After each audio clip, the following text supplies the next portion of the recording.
In today's show, we're here to recap all of the action from Martin Luther King Day on a Monday in the NBA. 12 games. Mickey Bolton. Thanks, Josh. It's Michael Bolton here, and it's time for another episode of the Locked On Fantasy Basketball Podcast. Let's get to it. Let's get to it, indeed. You are Locked On Fantasy Basketball, your daily fantasy basketball podcast. Part of the Locked On Podcast Network.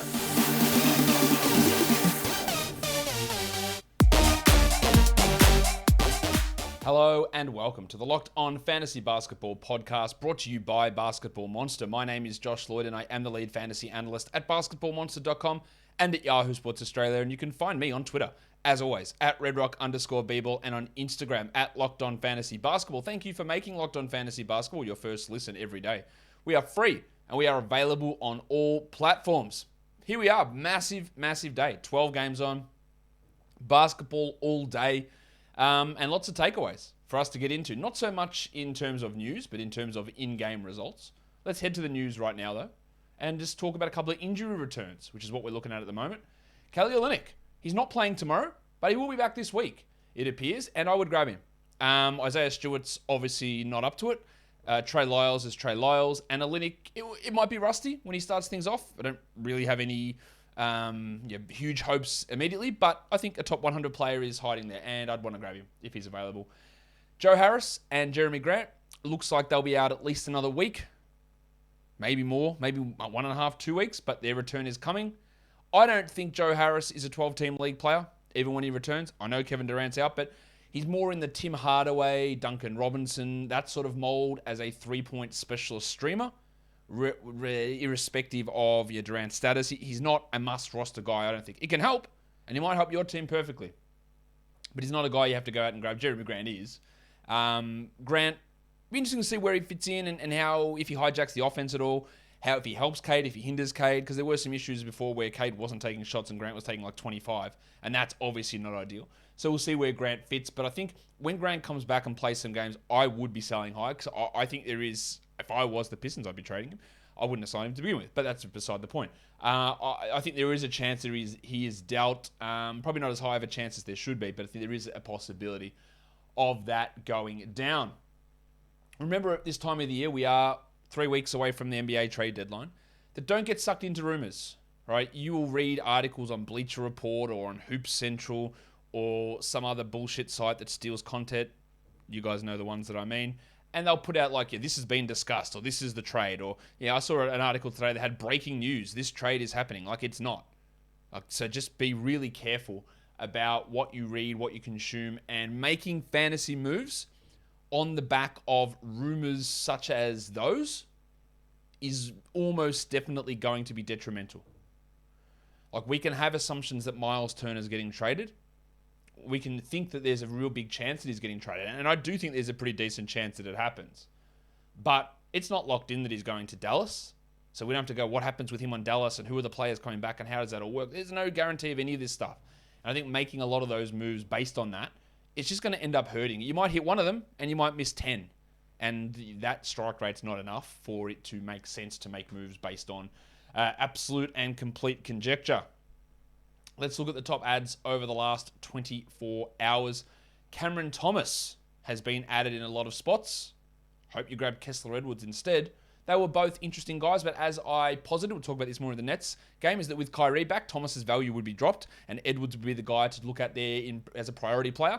And I think that bared out in that first game. I wouldn't think that Thomas is a must-hold. JaVale McGee, didn't expect him to get outplayed by Bismack Biyombo, but he's still an ad with 8 and out. John Kuminga, very interesting with Draymond Green out. We'll see what happens when Steph's back and it's not a blowout. Otto Porter, yeah, worth streaming. Kelly Olynyk, I just mentioned. Desumnu, yeah, playing well. When Lonzo comes back and then Caruso comes back and then Levine comes back, it's going to be mighty difficult for that value to keep up, but stream value is right there for him. The big stiffy Bones Highland, love what he's doing. Can it maintain? It is trending that way. I don't mind a grab there. Justin Holiday is just a back-end guy. LaMarcus Aldridge is a back-end guy. And Darius Bazley is honestly just a streamer.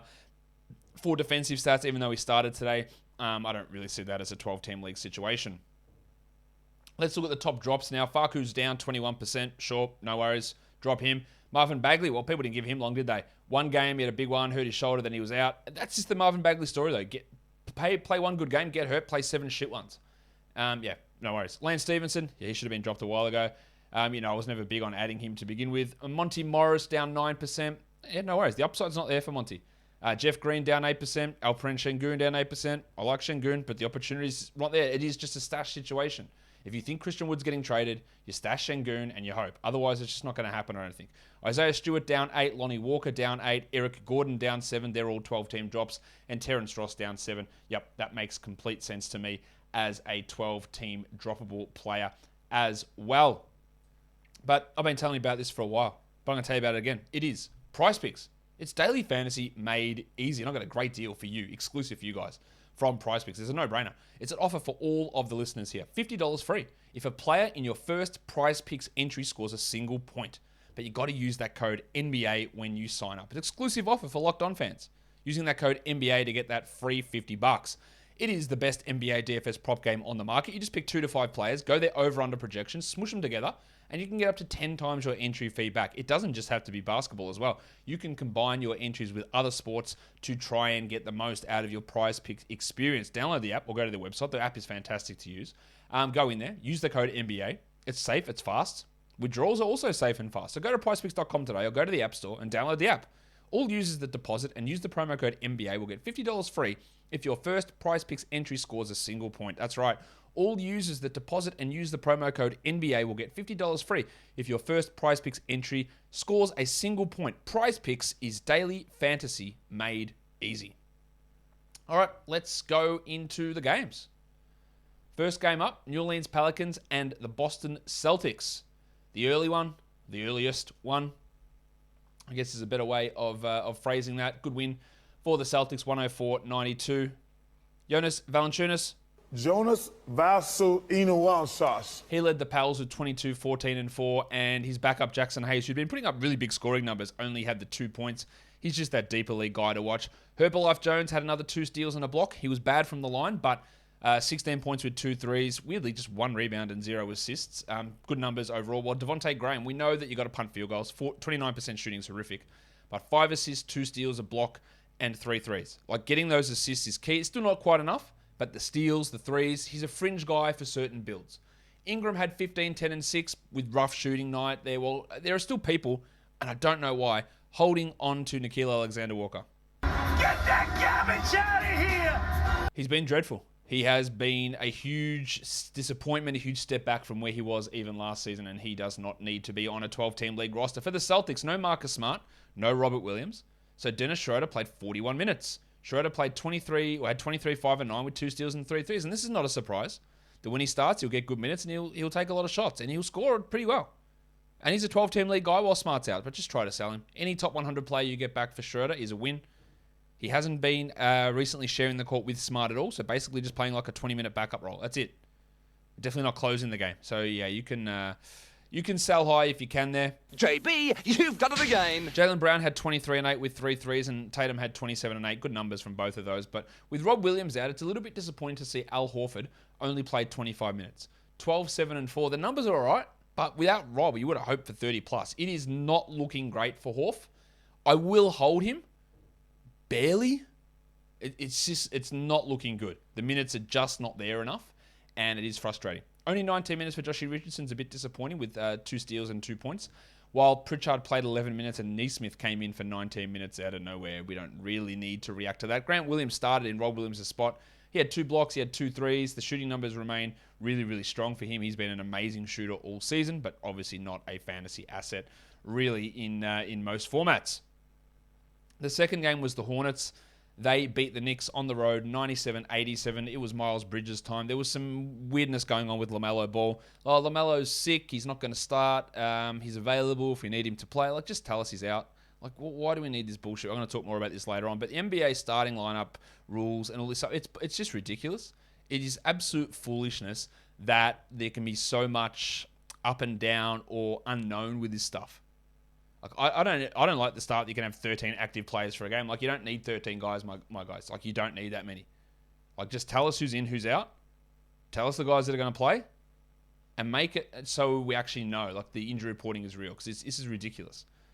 And, that's fine. Oh, yeah, the coaches are going to win games. They're going to have the advantages. What do you fantasy nerds need to know? If the NBA is going to promote fantasy and going to promote gambling, then they've got to have structures in place to deal with this bullshit. If they don't want the money from gambling and the interest from fantasy, then do whatever you want. But if you want that, you've got to pull your heads in. Without LaMelo, Miles Bridges, 38 and 12, career high, 5 threes, 5 assists, 1 steal, 1 block, elite percentages, 65 fantasy points. Just sick. That's just great. What an absolute dynamite player he's been this year. And I can't believe I said dynamite. Terry Rozier played 35. He had 22, 6, and 7. Assists up without LaMelo. He is a bit of a sell high at the moment, but just be careful of what you're selling for. Gordie Hayward had 16, 2, and 4 with 2 steals, while Cody Martin played 46 minutes. Shout out to Nick Nurse. Nick Nurse has looked at that and got jealous. He went, man, you played 46 minutes for a player. That's amazing. 9.7 rebounds, 4 assists, 27% shooting for Martin. But with Oubre and Ball coming back, or when they come back, there's no need to have Martin. For now, sure, no worries. PJ Washington Jr. I reckon we're going to have a few Jack Armstrongs today. Get that garbage out of here! Under 20 minutes again, 2 points, 6 rebounds, 17% shooting. Plumlee played 28 minutes. There's no upside in Washington. He'll be better than this, but is it high enough to deal with the bullshit? Nope, it is not. Get rid of him. Plumlee had 5 points in 28 minutes with 3 assists. He also is not a 12-team league guy. And let's talk more bullshit onto the Knicks. I don't know what to make of this team. I still have no idea what is going to happen with Kemba Walker. After Thibodeau almost literally, and I use the word literally there, kneecapped him. I don't actually, so obviously not in that sense of the word, kneecap. Of course, I am. He figuratively kneecapped him by perhaps blowing out his kneecaps by playing him so many minutes in a row. Anyway, that's a long tangent to say that his knees are fucked, and he hasn't played in a couple of weeks. I don't know where he fits in. Berksey played 26 minutes and had 6 points. Alec Berg. He'd been playing better than that, and I would hold him if I had him. Fournier, the disease scrotum, he had 6 points. He is not a 12-team league player. While Rowan Barrett, back to inefficient, 39% and 50 from the line. That hurts. But 18, 12, and 5, 2 threes and 2 steals in a whopping 39 minutes. That's good. 40 fantasy points in a points league, you love that. In a category league, it does hurt a bit. But he is into 12-team discussions with how much he's playing at the moment. While the double royal, Julius Randle,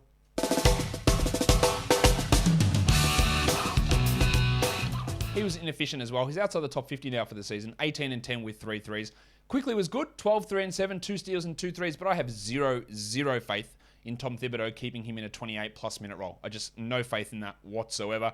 While Grimes had 23 minutes for some reason, and Mitch Robinson had 10 and 6 with a steal and a block, which is fine for Mitch. But you would have hoped for a little bit more in a game where Nerlens Noel was not there. The third game of the day was a blowout. The Philadelphia 76ers go down to the Wizards 117-98. Good to see Tyrese Maxey, 18 points, no threes, but 4 rebounds, 3 assists, and a steal, while Embiid had 32 and 8 in his 29 minutes.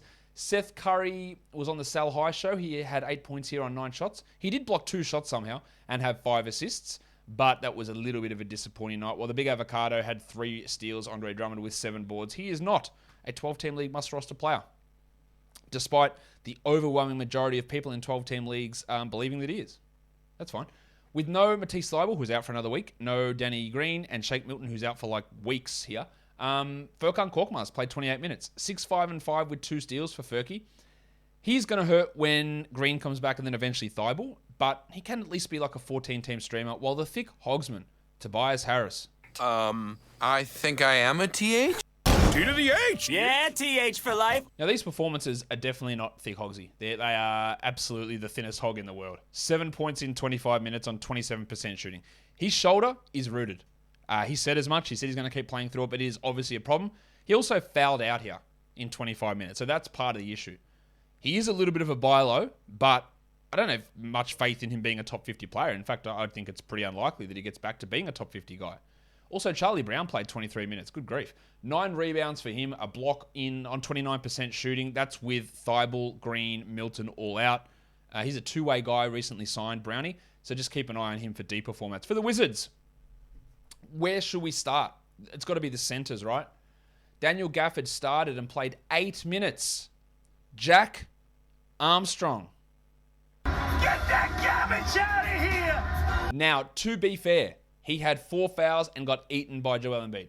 Absolute 80s ass right up. Giggity. But the trend is disgusting for Gafford. It is on the way down. And while 8 minutes is not what he will do every game, he will play 15 or 16. It's not enough to hold. Montrezl Harrell, he played 21 minutes. He had sky-high usage. He had 18 and 7. But the minutes are the worry. And then the question that everyone's going to be saying, man, Tom Bryant, man, look how good he looked. Yeah, look, he's got to be added. He played 16 minutes, Tom Bryant, and had 15 points. That is great. 15 points in 16 minutes is fantastic, right? It is really, really strong. Do you expect Thomas Bryant to be a 35% usage player? Because I don't. This was encouraging, for sure. But I think it's just going to be a 3-center roulette all season. Unless they just cut someone out of the rotation. Right? Gafford got into foul trouble. Bryant's minutes pushed up. He had insane usage and he hit his shots. He had 15 and 5 with a block. They're really good numbers. The free throws, not so much. 2 of 4. If you want to grab him, fine. I still don't think that it is the best use of a roster spot. I don't see Thomas Bryant playing 28 minutes a night on this team. And that's what I'd need for him. Probably even maybe 26 for him to be a must-roster player. I think they are going to run with a 3-man rotation. And I know that the bloke who argued with me on Twitter has probably listened to this today, but I'll explain it to you, directly to you, the person who argues with me, but also to everyone else. These 3-man center rotations is another reason why the 2-center default on Yahoo is ridiculous. Because if you are playing 3 centers, as 2 teams currently are doing in the NBA, it leaves no centers to be fantasy relevant because their minutes are all split. It's the same as lineups that have 0 centers in there because you don't have enough minutes for centers to be fantasy relevant. Centers are the most replaceable player that they can throw 3 centers. I think Sacramento's going to start doing it as well. Jones, Lennon, Holmes. I think they're going to start doing that at times, or Metu, or whatever. And it just means that these guys, and you've got to fill a minimum 2 spots, and you've got to be throwing in Bryants and Harrells and these blokes who, the 120th, 150th, 180th best player just to fill that spot because, that's what's deemed necessary. It's really frustrating.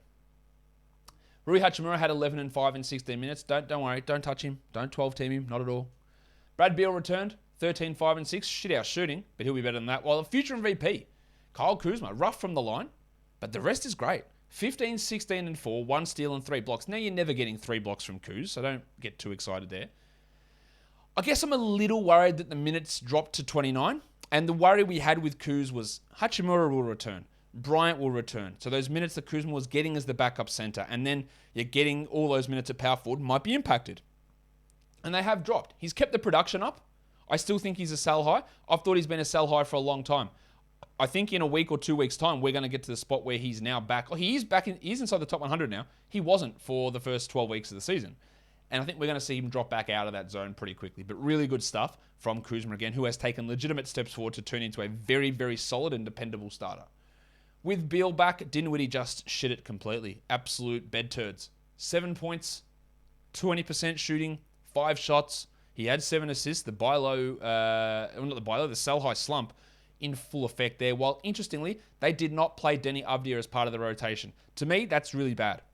I think Unsal's done a pretty good job. That's bad coaching. I think he's a better prospect than Kispert. I think he's a better prospect than Hachimura. I think he's a better player or better prospect than Harrell, quite clearly. Taking him out of the rotation entirely is, I think, pretty poor coaching. They kept Corey Kispert and played him 30 minutes. He had 11 points with 2 threes, but obviously we're not feeling great about Avdia moving out of that rotation entirely. Not a good development for his dynasty stock at all. But it is a good development from BetOnline because they're here to wish you a happy new betting year for 2022. The NFL playoffs first week is over, and BetOnline is there with you to be the number 1 spot for all wagering action in 2022. It's a new year, and there's a new updated desktop and mobile site. So why don't you go there, check it out, and make a deposit using our code LOCKEDON for a 50% welcome deposit bonus. From basketball to football, the NHL, boxing, UFC, or right to your favorite Vegas casino games, don't wait and take advantage of all of the great offers available for 2022. BetOnline is the fastest and easiest way to bet on all of your favorite sports. BetOnline is where the game starts. Let's go to the next game. The old Brooklyn Nets. They took on the Cleveland Cavaliers. The Cavs win it 114-107. There was no Kevin Durant, but there was Kyrie Irving. So let's start with Kyrie. 38 minutes, 27, 7 and 9 with 3 threes. That's really good. 50 fantasy points. That's great. He's got 3 more games this week. It's awesome. In fact, the next 2 to 3 weeks, the Nets have got a very road-heavy schedule. But you know what that means? Is after that, they're going to have a very home-heavy schedule. And this dude is not getting vaccinated. He is not playing home games this season. It's not happening. So, use this, build up this week. Strong couple of weeks after that, trade him. It's going to be too many DMPs to bother you. Jimmy Harden, 22, 7, and 10 in 40 minutes. He did bang his thigh in this game, but was able to play through it. LaMarcus Aldridge returned, but they kept starting Day'Ron Sharpe. Very interesting. 10 and 6, 2 steals and a block for Day'Ron. Good numbers. What happens when Claxo returns? Did they go to a 3-center rotation? Well, they already sort of did because Griffin was playing in this one as well. So that could... Sharpe's play, Aldridge's return, Claxton's return, which could be next game. It's going to make Claxton's value very interesting. I'd hold Claxo for now. I'm not sure it sticks. Aldridge had 13 and 5, and he can be a 12-team streamer. I wouldn't say he's a must roster, but Kessler Edwards, 38 minutes, 11 points, 3 threes. Not much else there. He did block a shot. I think that he's the guy that we add on this team as a 12-team league player. Is it going to stick? Is it going to be consistently good? Probably not. But I like him as a player. There's something there. Cam Thomas, only 6 points in 19 minutes. He's a 12-team drop. You can stream him when Kyrie's out, but that's it. And the Shark, Bruce Brown, had 2 steals and 2 points in 12 minutes. Baby Shark, let's talk about the Cavs. Darius Garland, lock him in. He's an all-star. 22, 6, and 12 with 2 steals. He continues to be excellent. He's the 19th ranked player this year. 19th. Oh, it was relatively high on him, I thought, pre-draft, pre-fantasy draft season. No, not like this, though. This is crazy. Jarrett Allen, 14 and 10 with 2 blocks, 100% shooting. He continues to be awesome as well. Kevin Love, who was on the Buy Low show, still only played 20 minutes, and I think that's realistic for him in that range moving forward. But the shots started to go in, and the usage went back up. Well, they didn't go in that much, actually. 38% shooting, but 14, 5, and 5, and that's really good for those minutes. Isaac Okoro started with Lamar Stevens out again. I think Okoro sticks in that spot. He had 15 points. That's good, but it was on 71% shooting, which is 100% not sustainable. He gave us 1 rebound and 0 assists with 2 steals. He's more of a 16-team league guy than a 12-team option. Markkanen had 14 and 6, just enough to hang on, while Mobley had 12 and 6 in 37 minutes. Well, the Discman, Cedi Osman, 7, 4, and 3 in 24 minutes. Drop him. That's fine. He's not good. And I think people get confused that me saying, hey, you had to go and add Cedi Osman as a great stream option when Rondo and Okoro were out. That's very different from me saying this guy's good and he's going to have rest of season value, because he's not good and he doesn't have rest of season value. There's a chance he could have had rest of season value, but it's not happening. And Okoro's back, so see you later. I probably didn't articulate that very well when I was talking about Osman, though. Let's go on to the next game. That is the Chicago Bulls and the Memphis Grizzlies. 119, Memphis wins it. 106, Chicago. The Grizzlies are just pounding people, mate. Still no Lonzo, Levine, or Caruso. So Ayo Dosunmu, 38 minutes, 15, 10, and 6, 5 steals and 2 blocks. That is a sensational fantasy line. 53 fantasy points. That is ridiculous. That is 2 big-minute, big production games for Dosunmu. I don't see how it lasts long-term at all. Stream him, but literally next game, this might not happen again. Like, he might not have anywhere close to this, because Lonzo and Caruso both might be back. But this was great. Kobe White, also worth having for now, and that could end pretty quickly. 16, 6, and 5. While Vooch, how does it get this bad for Vooch? How is he this bad of a shooter? It's Vucevic. It's big Vucevic. 7 points on 15% shooting. 10 boards is nice, 2 steals is nice, 2 blocks is nice. But that shooting, man, that is rough. And it's been bad all season. Well, DeMar DeRozan, the struggles continue. 24 points looks great, but it took 24 shots. He had 0 rebounds, 0 threes, 0 steals, 0 blocks. He did have 5 assists. But DeRozan is now outside the top 30 for the season, and he's 132nd over the last 2 weeks. There was a stage where he was a top 10 player, and he needed to be sold high. He will be better than this, and he is a buy low now. But it's a bit of a struggle for him. And you would have hoped that he could have picked up the slack a bit with Levine out. But he's basically just doing the same, if not less, than what he was doing before, which is a little bit of a worry. For the Grizzlies, Bano. 29 minutes for Des Bane, 25, 3, and 4. Another excellent game. He's been awesome. Jaren Jackson copped a bang in the knee, but returned 14 and 5 with 5 blocks. Only the 25 minutes because of that trip to the locker room. And Brandon Clark, only 20 minutes off the bench with Adam starting again. 15 and 7 with 2 steals. Clarkey is the 69th ranked player over the last 2 weeks. Giggity. You probably just want to have him on a roster and see where this goes. Morant had 25, 4, and 3. Really strong again from Ja. Really, really good stuff. while Steve Adams had a weird line, only 2 points, but 10 rebounds, 6 assists, and 2 steals with a block. I don't think that Steve is must roster for 12-team leagues, but he's totally fine if you want him and it makes sense on your team. They are not in the business of playing DeAnthony Melton, and that's fine. We just have to accept that. 10 points in 15 minutes for Melton on 50% shooting with 3 threes and 2 steals. 10, 4, and 1, 2 steals and 3 threes is actually a pretty good fantasy line. But I'm not buying it in 15 minutes for him that we need to grab him. I like him as a player. If they don't, it doesn't matter what I think. Kyle Anderson, also not a 12-team league player. Yeah, the 3 steals and a block are really nice, but he played 21 minutes and had 4 points. And that's just not enough to be a 12-team league option, while Isaiah Williams only 18 minutes. So they continue to start him. For what reason? I have no fucking idea. But they are 2 points in 18 minutes, and they're winning. So what am I doing criticizing? Nah, fuck that. I can criticize anyway. It doesn't make sense to be having him in that role. He's not really up to it. I get you're trying to get some development. And I guess that makes sense why you're trying to win. I just don't think that he is a guy that you should be prioritizing. Let's phrase it again. Not that you should be prioritizing, but you shouldn't be. He's not the guy. I never buy into that. We've got to keep our bench unit together. Nonsense, because it's nonsense. Because if your starter's playing 18 minutes, but your regular starter plays 30 minutes, then your rotations are all up shit creek anyway. So it's not that you're just keeping the rotations the same, because you're clearly not. Things are changing. So I never buy that excuse. Just put your best player in there at the start of the game. Put your best player in there with your other best players, and put your best player in there to close the game. Rather than, I'm not going to muck up my rotations. I don't buy that for a single second. But let's go to the next game. This was a weird one. The Pacers and the Clippers. The Clippers win at 139-133. No Miles Turner, who's apparently getting a second opinion on this foot injury, which we never even knew he had a first opinion on. While Malcolm Brogdon's out again with the Achilles injury. Kel surprise. So they started Torrey Craig, who had 4 points in 15 minutes. Another one of those ones. What are we doing? Like, is Torrey Craig worth it? The answer is no. And they started Dwayne Washington. Like, why? 27 minutes for Dwayne, 10 points. Lance Stevenson had 2 in 14 minutes, 5 assists, 14% shooting.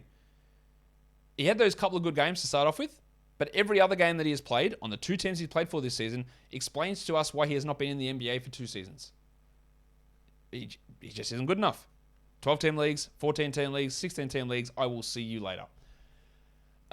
Without Turner, it wasn't O'Shea Brissett who stepped up. It was, I haven't had to do this many times, it was the Dart, Goga Badadze. Problem with my Go-Go-Mobile. Go-Go-Mobile? No, not the Dart. Not the Dart. I've never given up on the bloke. I know that there is a permanent fantasy monster in there. 25 minutes, 17 and 8 with 2 blocks. It felt like the Pacers had given up on him, but that's huge. Hit a 3, blocked some shots, scored well, efficient. If they trade Miles Turner, I honestly do not think that you're going to get 26 minutes a night from Goga Badadze.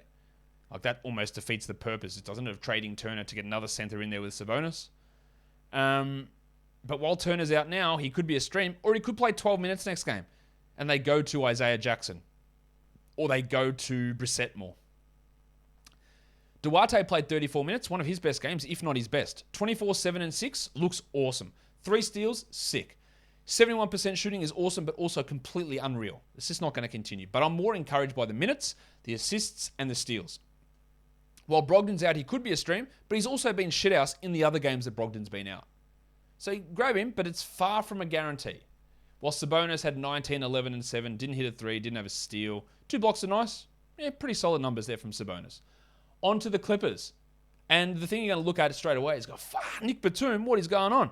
32.7 triples, 5 rebounds, 2 blocks. That is just a gigantic game. 69% shooting. Giggity. Yeah. And then if you had a look at this game at halftime, Nick Batum had 0 points. 0. So that's great.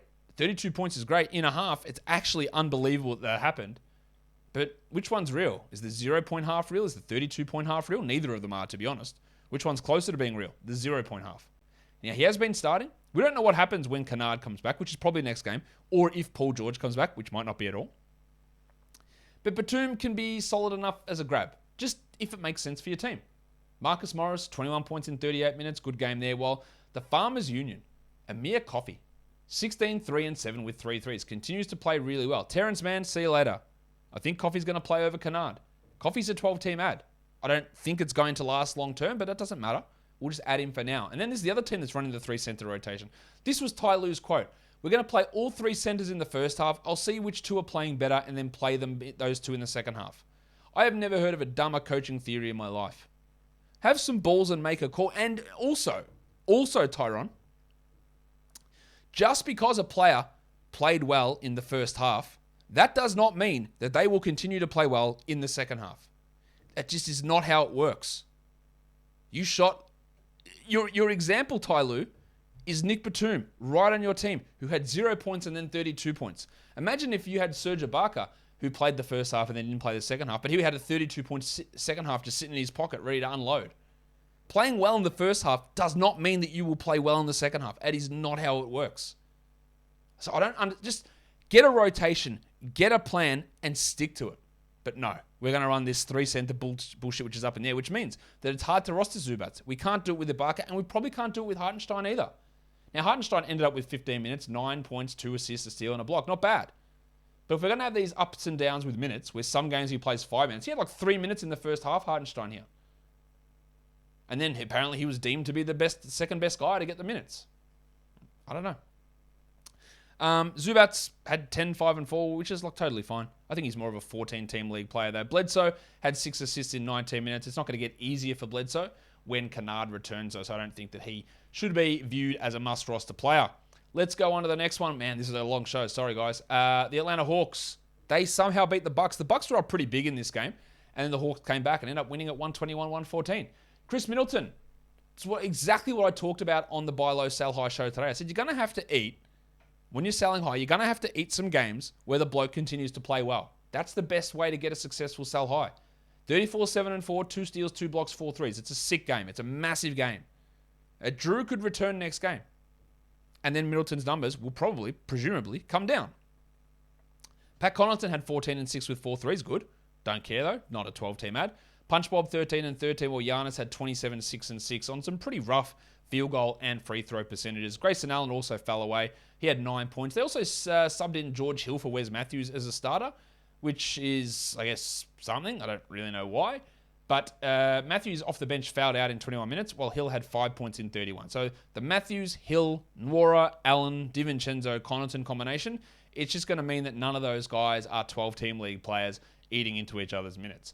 For the Atlanta Hawks, Trae Young, 30 points, 11 assists, 2 threes. Really good. But how about my man, the double O? Onyeka Okongwu, 36 minutes, 12 and 8, 1 steal, 3 blocks. He's really good. I think he's going to be really good. I think he is going to be a consistent top 40 fantasy player, but not this year. As long as Clint Capella is out, Okongwu is a 12-team league player. There'll be some dud games. Starting Gorgie Jeng over him, Nate McMillan, that's why you were fired in Indiana, for dumb shit decisions like that. But you came to your senses pretty quickly. But I don't think there's any world in which he is starting and playing 30 minutes a night while Clint Capella gets 18. I don't think there is any world in which they are playing together. If John Collins is traded, are they going to start these two together? I think there's no chance of that happening. Right? Capella can't be traded this season. He can't. It's illegal. He cannot be traded. So the only way you're hoping for Okongwu to maintain long-term 12-team value is an injury to Capella, which is possible. And that's why we're having Okongwu now. We hold and we see what happens. But I just don't see it lasting long-term. Or they're going to play a 24-minute split. I really doubt that as well. Maybe Okongwu's just that good. And he might be. But I don't think it's happening. We're almost at the end of our, man, why are they playing Timothé Luwawu-Cabarrot rope? 4 minutes, Tony Snell, 4 trillion. He's done. He's cooked. He's out. While DeAndre Hunter, very good game. Minutes up, 20 points, 9 boards. I think he had 9 boards in his last 9 games combined. And that's a slight exaggeration, but not much. 9 boards, 2 threes, 1 block. He's continuing to shoot pretty well, although he only 35% overall. But since he's come back, he's at 45% from 3. He's a 12-team league guy with the trade of Reddish. Now, there is no Bogdanovic here, so that will have an impact on him and on Fanapants, who had 13, 8, and 3, Kevin Huerter. They will get impacted. Johnny Collins, no foul trouble, but they just hate giving him minutes, don't they? 31 minutes, 16 and 12, 3 threes and 3 blocks with some poor percentages, but I'm not bad. It's starting to push back up from the buy low value where he was earlier today. Let's go on to the next one, the Portland Trailblazers and the Orlando Magic. The Magic lose 88-98. Feels good. No question about it. I am ready to get hurt again. Yusuf Nurkic, 21 and 22, 4 steals and 2 blocks. Oh, Nurk can't play the minutes, guys. He just can't. He can't do more than 25. He just can't do it. Just doesn't have the energy to do it. I just can't do it. That's another 36 for Nurk. He's just not good enough. He's shithouse. Josh, I don't know what you're seeing him. Yeah, he's terrible. And some of that was me parroting people who love writing negative comments about Nurk, but also the coaching staff who just had refused to play him. Now, it does help that Cody Zeller and Larry Nance are both out. I think he's a better player than Larry Nance. He's definitely a better player than Cody Zeller. I think a big second half could come from Nurk, but I'm also not holding my breath. This was really good, and he's been very good lately. Nasir Little, 13 and 10. That's a good number from Nasir, but is he the guy who loses when Norm Powell comes back? Remember? I don't know why I said remember, but I did. I think it is worth monitoring, but that's what I was going to say. Remember what I said earlier today, I think it was, on one of the shows? There is a small chance that they keep Little starting and slide Powell to the 2 and McCullum to the 1, meaning Simons comes off the bench. I think it would be absolutely ludicrous, but Chauncey Billups is also not a good coach. Don't rule that out. It's maybe a 5% chance of happening, but do not rule it out. And if that does happen, maybe Little can maintain 12-10. But Nance being out helps him as well. As for Bob Covington, well, again, 2 steals, 3 blocks, 11 boards. He's doing it in those categories. There is going to be some drop-off for him, but they're good numbers.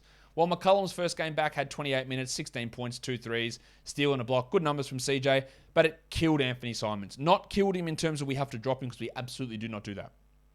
He played 35 minutes and had 13, 2, and 7. Didn't hit a 3.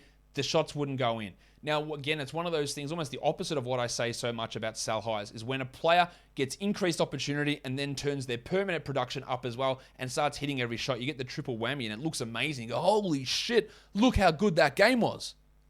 He's done the opposite here, is that the minutes haven't gone down, but the usage went down, and with usage going down, the shots also wouldn't fall, 0 of 5 from 3. So he could have come in and still shot 45% from 3 in this game and ended up with like 18 or 19 points and 7 assists. And you go, that's still pretty bloody good, yeah?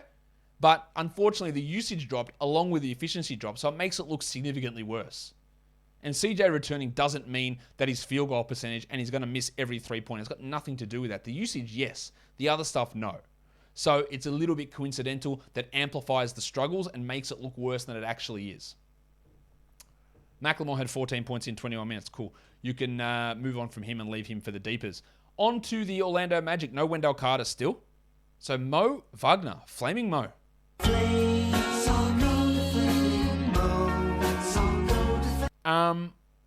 Another good game.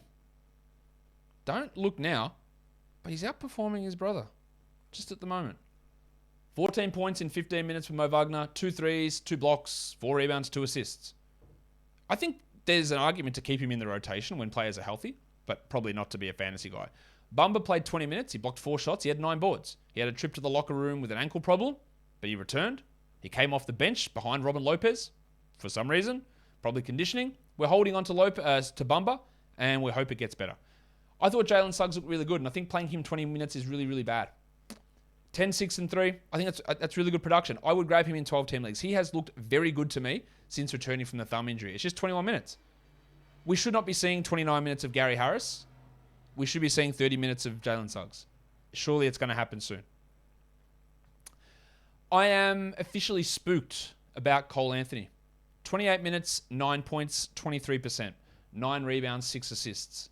One of the things about Anthony at the start of this year is he started the start of the season. I went, that's a bit weird. Didn't expect him to start. Started next to Gary Harris, then Harris pulled out in that first game and Suggs moved in.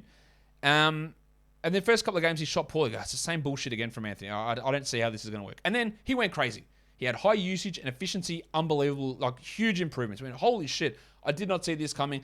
I screwed up, guys. I didn't think he was a 12-team league guy. I didn't see it coming at all. And now it's back to the exact same problem that plagued him last season. Horrific shooting numbers. Is it a slump? Yes. But is it a slump versus was it a hot streak? I don't know the answer to that. But we had last season. We have this part of this season. And we have a little 30-game stretch of hot shooting. I am spooked about where it goes. We'll see. Still hold him. Don't do anything stupid. Buy low a little bit as well. The Nightcrawler, Franz Wagner. 14 points in 32 minutes. 5 rebounds, 2 assists, and a steal. Also falling off a little bit. 126 over the last 2 weeks. We're still holding him. But that massive stretch where he was flying, you've always got to look at context. Of the blokes that were out, Anthony was out in that time. You had Harris in and out. You had the big man out as well. And he was doing everything. And when they come back, he's not that player.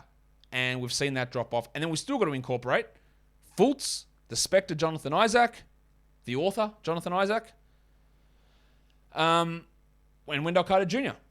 So I can see a situation that when we get to fantasy playoffs, Franz Wagner is not a 12-team league guy. I can see how that could happen.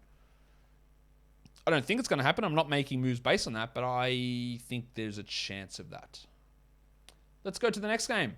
The Miami Heat. They beat the Toronto Raptors 104-99. I'm sorry, Nick Nurse, but this is crazy. You ran basically a 6-man rotation. Justin Champagny dislocated his finger, played 9 minutes, had 1 assist. And that's it. It was the starters plus the wiki Chris Boucher. Pascal Siakam had 18, 6, and 10 with 5 steals and a block in 42 minutes. Van Vliet had 22, 4, and 4 with 6 threes in 41 minutes. It's great for us for their fantasy value until they get hurt. The wiki played 38 minutes, 23 and 10 with 2 threes and 2 blocks. And there's a very big difference between what Boucher is doing now versus what he did last season and what he did at the start of this season. He's actually playing good basketball now. He would be able to put up stats while playing bad basketball, and that's what he did early in the season. He is playing good basketball. Now, it does help that Gary Trent is out and Kem Birch is out. 2 rotation players, and that is boosting Boucher's minutes. But he is a 12-team league guy, pretty clearly. I don't think the big sneeze Precious Achiuwa is. I don't think that he's a starting center's ball sack, to be fair. 6 points with 15 boards. 15 boards is nice, but watching him play, it's exercising like, what are you doing? Honestly, like you watch him and you go, what is this bloke doing? I know he has athleticism and energy, but man, I can't with this guy. I just don't think he's a starting caliber player. Still on a block is nice. 16-team league, maybe 14-team league streamer. Scotty Barnes, 39 minutes for Scotland, 16, 8, and 6. Still bad with the percentages, but a much better counting stat game from him after having some rough ones. Good to see him turn that around. While the Jedi, OG Anunoby. But what about scarves? OG. Balenciaga Stop, ones. OG. You better stop, OG. 14 points, 3 threes, 36% with 33 from the line. Horrible. Really bad. Buy low. Absolute massive buy low. Onto the Miami Heat. We said we wanted to see what would happen with Omer Yurtseven. There were so many people, man. Do you reckon they'll start him next to Bam, yeah? They'll push Bam to the 4. He's just too good. They'll have to keep playing him, yeah? No, they won't. They did not play him a single second, Omer Yurtseven. So, he's been great. Remember, he did his damage because 2 starting centers went out. Jack, what do you think? Get that garbage out of here! Yeah, you have to. You have to. You can't hold a bloke getting DMPs because he put up big numbers when 2 other centers were out. And I don't think there's any doubt that he outperformed Edmund. I don't think that. But it's coaches. I want the big man who's going to be a veteran or any player, the player who's a veteran and defends for me. And that's what Dedmon does at a better level than Yurtseven. And they don't need what Yurtseven brings at the moment. Move on. Bam Adebayo, 14 and 9, a steal and a block, 32 minutes. There are people that would, back to Yurtseven, there are people who would try and twist anything. Oh, maybe he gets traded though. Maybe I'll just hold in case he gets traded. Like, you are grasping at straws. It was great what he was doing. The numbers were fantastic. It's cooked. Maybe I'm completely wrong and next game he comes out and starts next to PJ Tucker and plays 30 minutes. I don't know what I'll do. I'll get Yurtseven's name tattooed around my anus if that happens. But, there's always a possibility, I guess. Unless Eric Spoelstra is a big fan of anal tattoos. Maybe he listens to this and does it just for a laugh. Max Strus came off the bench with Duncan Robinson starting, but Strus got the starters minutes. 6 points in 29 of them. 2 threes, 2 blocks. The minutes are encouraging, but there's too much going on.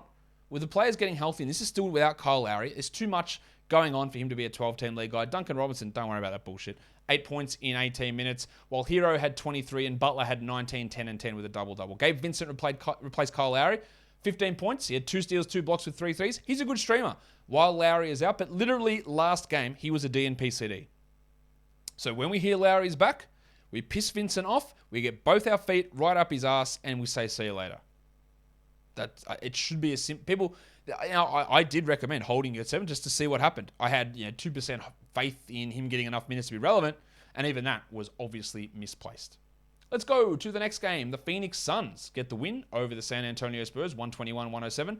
Booker was great. He was also pissed that he didn't get his 50 points. 48 points, 5 threes, 6 assists, 3 steals. Good stuff. 72 fantasy points.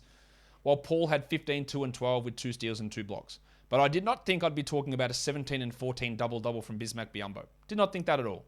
There's no DeAndre Ayton, so I thought, okay, Jalen Smith and JaVale McGee will split those minutes. No. Smith, DMP said until the last 2 minutes. He came in for garbage time, just out of the rotation now. Okay, cool. So deeper leagues, maybe you stream Biyombo. McGee, 23 minutes, 6 and 8. I would still have McGee over Biyombo. I wouldn't add Biyombo, but very interesting. Bridges had 7 points. That's shit. But a steal and 2 blocks is nice. Still holding stubbornly. While Crowder had 8 points in 26 minutes with Cam Johnson back, he's a drop. And I'm going to give Johnson maybe 1 more or 2 more. But remember, before Jay Crowder went out with COVID, Cam Johnson was not a 12-team league player. Johnson was out. He played 30 minutes a night. Crowder was out. Johnson played 30 a night. He was great. He was must roster. Crowder came back for 1 game. Johnson still played 30 minutes. And we held. And then he went out with his ankle problem. But before that, he wasn't getting anywhere near enough playing time. Now, maybe he was a bit limited from injury here, so we're going to give him a couple of games to see where it goes. But if Cam Johnson stays at 24 minutes, he's not a 12-team league player. On to the Spurs. Greg Popovich, what are you doing? Now, I love you. You're a good bloke. You're a ripper coach. But this shit is unnecessary. We're going to just keep Derek White on the bench, guys. Yeah, we need the backup point guard with Trey Jones out. So while Trey Jones is in protocols, Derek's going to stay on the bench. Well, that was a lie. Derek White started, played 30 minutes, had 14 and 7, while Devin Vassell played 28 off the bench. 10 points, 2 threes. I love Vassell, but if he's coming off the bench and in this limited-ish role, there's not a 12-team value there. It's an upside stash, hoping for the Spurs to make their first trade since the Tyrannosaurus Rex went extinct. It's just unlikely to happen. Jakob Poeltl returned from his back stiffness, 23 and 14 with 2 blocks, while DeJounte had 18, 8 and 4, and a pretty solid points and rebounds game from Keldon Johnson. That's his specialty, 14 and 7. Nothing else. Bad field goals, bad free throws, no steals, no blocks. That's what Keldon Johnson does. Lonnie Walker, we can Jack Armstrong him as well. Get that garbage out of here! 4 points in 19 minutes. Sorry, guys, really long show. There's a lot to talk about. Let's go on to the next game. It is the Oklahoma City Thunder. They go down after a furious comeback against the Mavericks, 104-102. Shea, remember that slump? And someone on the pregame show, hey, Josh, when will Shea break out of his slump? And I facetiously said, mate, how could I possibly know? It might be in 2 weeks or it literally might be today. Ever since that bloke asked that question, shout out to you, my guy. Shea's been awesome. He's hitting shots like crazy. 34, 6 and 5, 2 steals on 61% with 92 from the line. This has actually turned from a buy low into a big sell high because this sort of efficiency can't stick. Lou Dort had 18 and 7, while Joshie Giddey 10, 6 and 5. Good numbers. Giddey's a little bit down there, but still good numbers. They started Jeremiah Robinson-Earl, but in the second half, they went with Darius Bazley at center, who was already starting, and they put Trey Mann in there. But Bazley and Mann, the 2 interesting starters, did nothing at all. 2 points for Bazley on 13%. The shit shooting returns. He's a streamer for blocks, and that's it. While Mann had 6 points. Cool. Robinson-Earl, 9 points, but the Robinson-Earl, Wiggins, Bazley, Mann, Jerome foolishness, it's just going to mean none of them are even 12 or 14 team league options outside of the occasional strategic stream. Luka Doncic hurt his ankle again. What a shock that is. Stayed in the game, but let's see if it blows up. 39 minutes, 20 and 11, 12 assists, 3 steals and 3 blocks. And getting 3 steals and 3 blocks out of Luka, you're pretty bloody happy. Getting 24% shooting, you're not. But he was also good from the line, 86%. While Porzingis had 13 and 8 with 4 blocks. Percentages. Finney Smith, best game in a while, 17 and 10 with 4 threes, but he's only a fringe 12 guy, while Brunson also copped a little bit of an injury, but played through it, 14, 5 and 8. Hardaway, not a 12-team league guy. Maxi Kleber hurt his knee, didn't return, hard to roster him.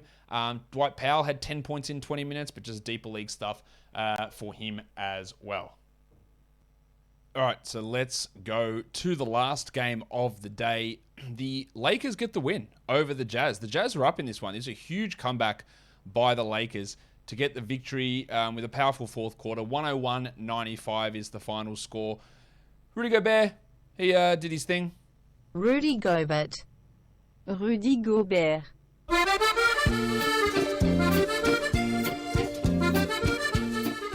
19-16 with 3 blocks, while Royce O'Neal, Basmati, he had 13 and 5 with 3 threes. His numbers are okay. Like, they're fine to have in a 12-team league as a back-end guy, but the upside's pretty low.